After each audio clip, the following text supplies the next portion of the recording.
Hey guys, Brook Potter here. In this video, I wanted to touch on three subjects. Just briefly, I'm going to be speaking about solipsism, shit testing, and shaming. And for guys that are out there in the dating world and in the realm of intergender dynamics, I think it's important that you understand these concepts. They kind of tie into each other a little bit. And of course, there's a lot more to be said on these things. I'm just going to be giving like a small primer to these topics. I suggest you go on and do your own research. On the topic of solipsism, it's basically the philosophy that only the person's mind is real and is considered to exist. And how this translates to women is, in a sense, women don't always like to take responsibility for their life, their actions, and the world around them. They kind of believe they're the center of the universe, and sometimes they feel that they're just at the whims of everything around them.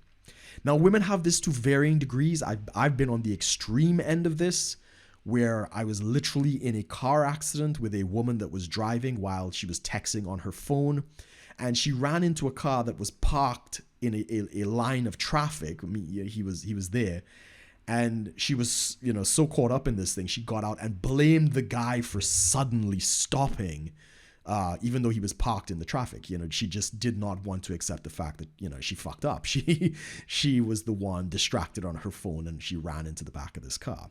I've seen that. That's a very extreme case of it, but that is a case of solipsism, where they just don't want to take responsibility for what they've done. I've seen it you see it on the lighter end as well. Maybe a girl has gone out and had a one night stand, and she might say things like, oh, I just don't know what happened, whatever the case might be, and this sort of thing. Or, he just invited me back to his place. I didn't know what was going to happen. Yeah, you did. Yeah, we all knew what was going to happen. But again, solipsism kind of just, abdicates her of all kind of responsibility. So that brings me on to the next two topics. Why that's important is because many times it helps not to listen to what women say. Again, because many of them don't want to take responsibility for their actions. They want to be led. They want to be seduced in some cases. What they say is it doesn't necessarily mean what they really mean.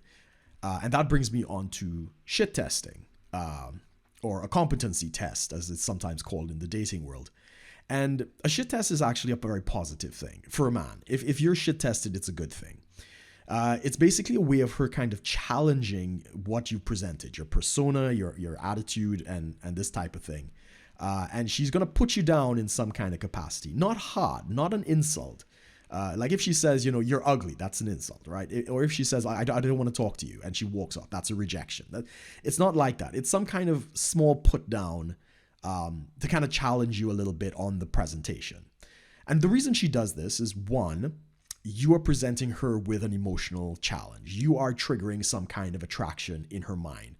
And there is a possibility that she might end up, having relationships with you or some kind of intimacy. And she wants to know if you're really what you're presenting. And she knows you can fake it, right? A man could come up and fake confidence and, all these different types. And he could wear all the right clothes and all these different types of stuff. But real confidence is really displayed when it's challenged. So she might challenge the guy in some capacity.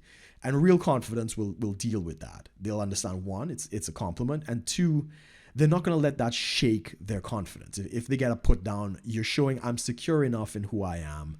I can deal with what you've said. I'm not going to let that change my direction or my pursuit or anything like that.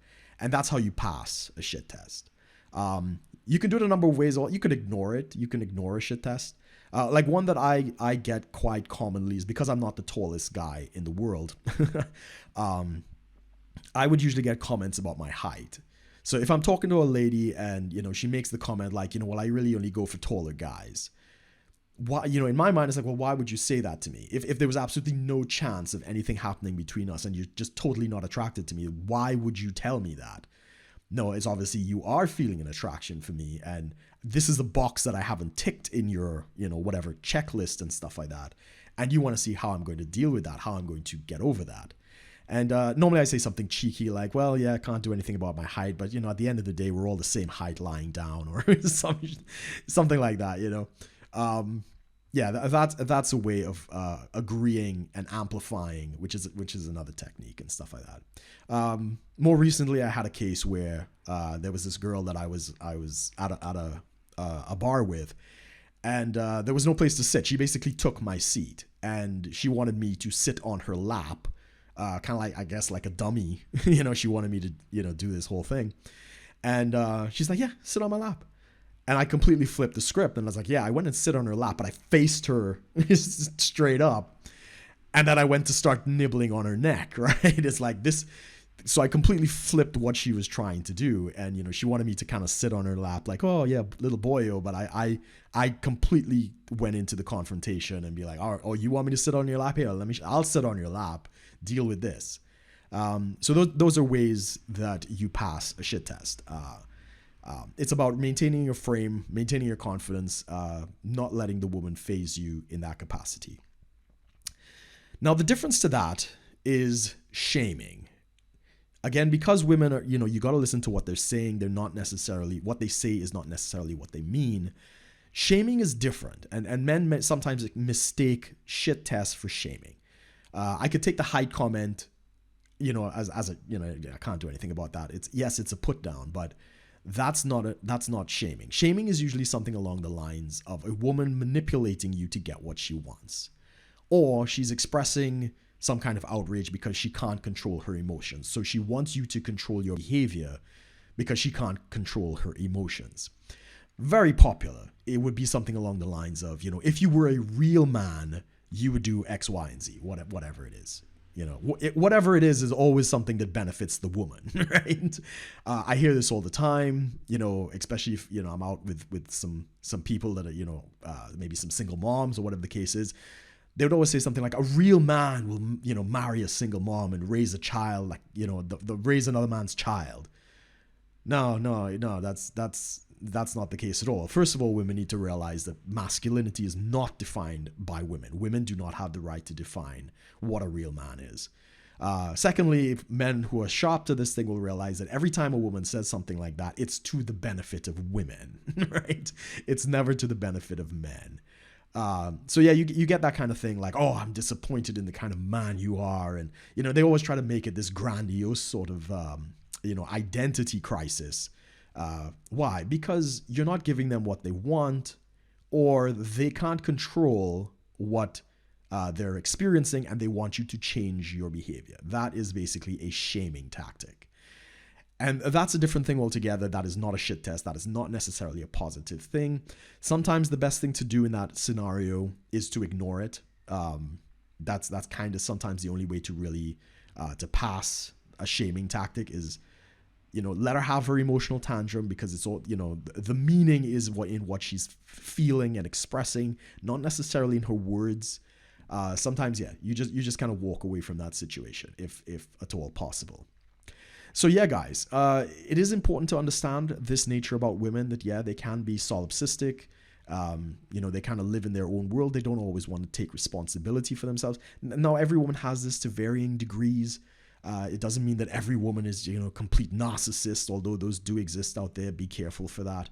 But at the same time, recognize the difference. Because of this nature, don't listen to what they say. Try to read the subtext, the body language, these different types of things, and respond to, the meaning behind what they're saying, not what they're actually saying.